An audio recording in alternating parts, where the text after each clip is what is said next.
Good morning, boys and girls. So today we're going to start something new. Today we're going to be working on describing the setting of a story. So today you are going to be able to describe the setting of a story by referring to the details in the text. So we're going to start with some prior knowledge. Now you already know how to describe a place that you see. In this picture, you see that it is daytime because it's light outside. The roller coaster is at an amusement park. The roller coaster looks like it has a lot of dips.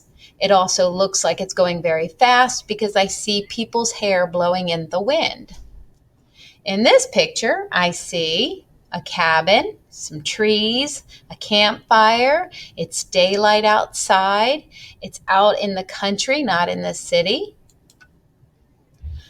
Okay, so today we are going to learn more about setting by referring to the where it is located. So as you see in our story, we have one day Doug and Kevin had been playing in the forest. That's the where. As we keep reading, we hear, however, they hadn't kept track of time and it was suddenly nighttime. That's going to be the when the story takes place. It was suddenly nighttime. That is the when. If we keep reading further, we're going to find the what. They looked around and they couldn't see well. It was so dark. The what is that it was so dark.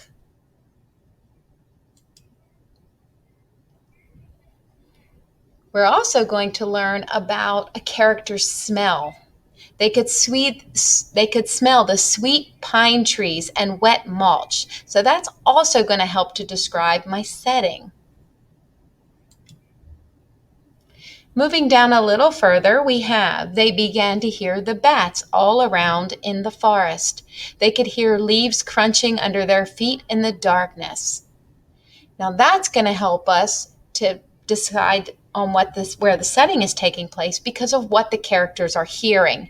They are hearing the bats in the forest. They are hearing the leaves crunching under their feet in the darkness. Okay, so when we come back, we can categorize all those pieces that we just pulled out. The where was one day Doug and Kevin had been playing in the forest. That was the where. The when was that it was suddenly nighttime. The what was that it was so dark. The smell, they could smell the sweet pine trees and the wet mulch. And what did they hear? They heard the bats all around in the forest. They could hear the leaves crunching under their feet in the darkness. So when I pull all of that together to create the setting for the story, we get the setting of this story takes place in the forest. It was nighttime and it was dark. There were different smells floating in the forest because the text state they could smell the sweet pine trees and the wet mulch. And as they walked through the forest, they could hear sounds. The text states that they began to hear bats all around in the forest. They could hear leaves crunching on their feet in the darkness. So after we put all of that together, we're going to be able to describe the setting. Okay, why is this important? Well, you may be able to imagine what the setting looks like. When you can pull all those details together, you also have a better understanding of why the events unfold the way that they do in a story. Okay, so now what I'd like to do is to bring up my camera. And we're going to be working on page 51 together. So if you would like to get 51 out of your packet, it looks like this. And if you notice, it has page 51 right there. So we're going to go back and I'm going to get you started on the first one. And when we finish, you're going to finish it either in your packet or on the Google form. Okay, so we're going to take a look at this story. And it says, "Mom should be here by now," Yuri mumbled under her breath. She could feel her socks begin to get soggy as the overflow rushed down the sidewalk. Yuri shifted her backpack's weight and checked her phone for a text from her mom. Nothing. She hated when her mom was late. Last time Miss Ortez had been kind enough to wait with her, but when she glanced over her shoulder, all she saw was the empty parking lot past the playground. So when we look here, it says here, in which of the following best describes the setting of the text? Well, we know from certain words in this story, it says, Mom should be here now. And it also says she shifted her backpack's weight and checked her phone from a text message or a text from Mom. We also know it says when she glanced over her shoulder, all she saw was the empty parking lot. So I know it's not happening in the past, and it's not something that's going to happen in the future. I know right now it's happening in the present. Right now, this story is taking place. Okay, when I go to number 2, it says, which sentence best shows that Yuri is living in modern times?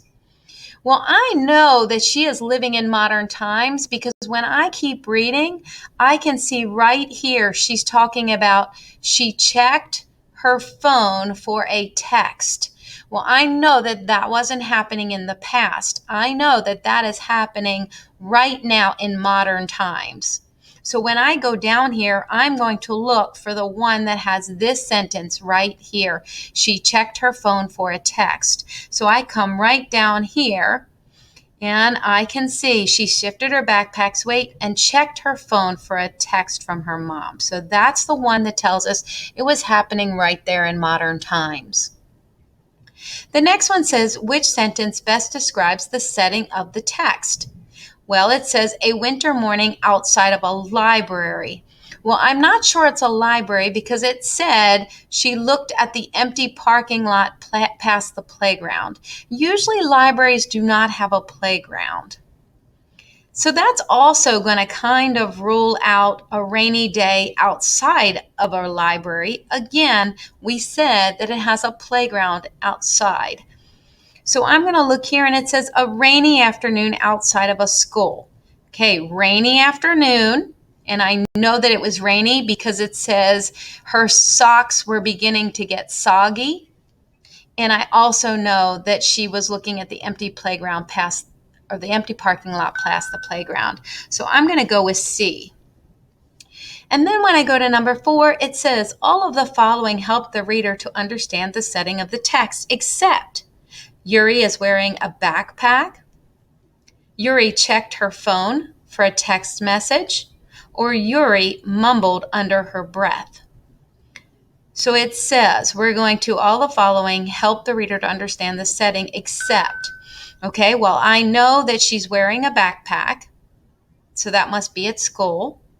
She's checking her phone for a text message, so we know that she is outside looking for a text message.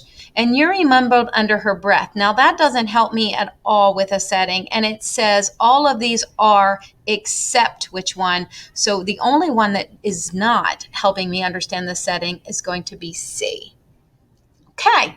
So you are now going to go back into your Google Classroom and you are going to complete the second page, which is right here. And I will see you tomorrow. Bye.